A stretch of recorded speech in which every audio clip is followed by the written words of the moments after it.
Hello guys, this is Pranavi. Welcome to Saphalya YouTube channel. Recently সমস্ত world মিডিয়ায় এই জিনিসটা প্রচুর পরিমাণে ভাইরাল হচ্ছে, জাপানের রিসেন্ট ভাইরাস নিয়ে STSS ভাইরাস।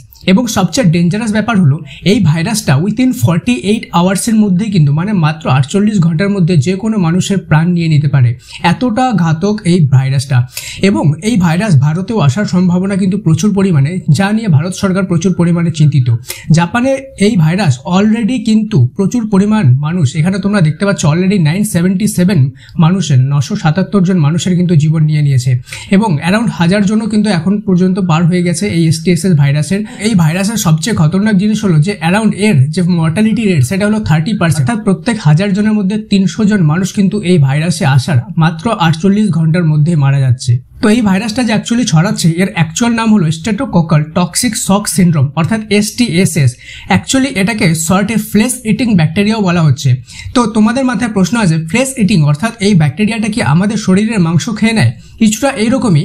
এই ব্যাকটেরিয়াটা অ্যাকচুয়ালি শুরু হয় আমাদের পায়ের তালু থেকে এবং ধীরে ধীরে কিছুক্ষণের মধ্যেই এই ভাইরাসটা আমাদের হাঁটুর মধ্যে চলে আসে এবং মাত্র 48 ঘন্টার পরেই কিন্তু এই ভাইরাসের কবলে আসা মানুষ মারা যায়। এখানে তোমরা দেখতে পাচ্ছ it develops quickly and becomes life threatening, অর্থাৎ খুব তাড়াতাড়ি এই ভাইরাসটি কিন্তু ছড়া যায় এবং জীবনের পক্ষে আমাদের একটা মৃত্যুজনক ঘটনাও হয়ে যেতে পারে। তো এই জিনিসটা তোমাদের খুব ভালোভাবে জানা দরকার যে এই ভাইরাসটা কিভাবে ছড়ায়, কিভাবে আমরা এটা থেকে বাঁচতে পারবো এবং এর সিনড্রোমগুলো কি দেখে আমরা বুঝতে পারবো যে এই ভাইরাসটা হয়েছে কিনা। মনে রাখবে, জাপানের মানুষ কিন্তু প্রচুর পরিমাণে হাইজেনিক, তবুও সেখানে প্রচুর পরিমাণে ভাইরাসটা ছড়াচ্ছে। কিন্তু এই ভাইরাসটা যদি ভারতে আসে তাহলে কত পরিমাণে ছড়াতে পারে সেটা তোমরা কল্পনা করতে পারবে। এখানে দেখতে পাচ্ছ a rapidly progressing infection that destroys soft tissues, আমাদের বডির যে সফট টিস্যুগুলো সেগুলোকে সবার প্রথমে এই ভাইরাস ধ্বংস করে, ইনক্লুডিং মাসেলস, আমাদের যে শরীরের মাসেল অর্থাৎ মাংস, ফ্যাট এবং স্কিন যে চামড়া, সেই সব জিনিসকে ডাইরেক্টলি অ্যাটাক করে এই virus, giving appearance the flesh breading eaten away, এবং আমাদের ধীরে ধীরে শরীরের যে মাংসগুলো সেগুলো এই ভাইরাসটা খেতে থাকে।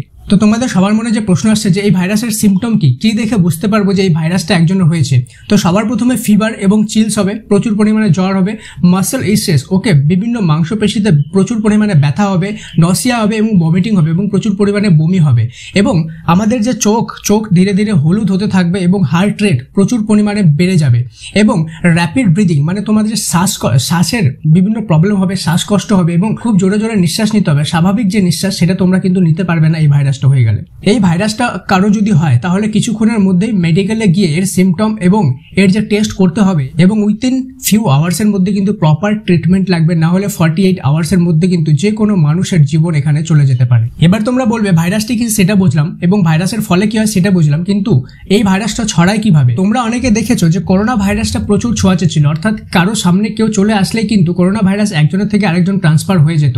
তো যদিও এই ভাইরাসটা অতটা ফাস্ট ট্রান্সফার হয় না, কিন্তু হ্যাঁ, একটা কথা এখানে খুবই চিন্তাজনক যে এই ভাইরাসটা অবশ্যই ট্রান্সফার হয় একজনের থেকে আরেকজনের মধ্যে। তো এবার প্রশ্ন আসবে যে আমরা এই ভাইরাস থেকে কিভাবে নিজেদেরকে বাঁচিয়ে রাখতে পারবো। তো বিভিন্ন মেডিকেল এক্সপার্টদের দ্বারা এটা বলা হয়েছে যে প্রপার গুড হাইজিন মেনটেন করতে হবে, like washing hands regularly, covering your mouth which you cough and sneeze, অর্থাৎ তোমাদের যে মুখ সেটাতে অবশ্যই মাস্ক পরতে হবে, ওকে, প্রপার হাইজিন মেনটেন করতে হবে। তোমাদের হাত যে কোনো বাইরের জায়গা থেকে আসলে সেটাকে ধুয়ে নিতে হবে এবং শুধু হাত না, আমি তো বলবো পাও ধুয়ে নিতে হবে, কেন কি এই ভাইরাসটা কিন্তু কোথাও না কোথাও পায়ের মাধ্যমেও ছড়াতে পারে। এবং এখানে সবচেয়ে ধ্যান রাখার জিনিস হলো STSS ভাইরাসের যে কোনো রকম সিনড্রোম দেখা দিলে প্রপার পরিমাণে খুব তাড়াতাড়ি মেডিকেল ট্রিটমেন্ট দরকার, না হলে কিন্তু অনেক লেট হয়ে যেতে পারে।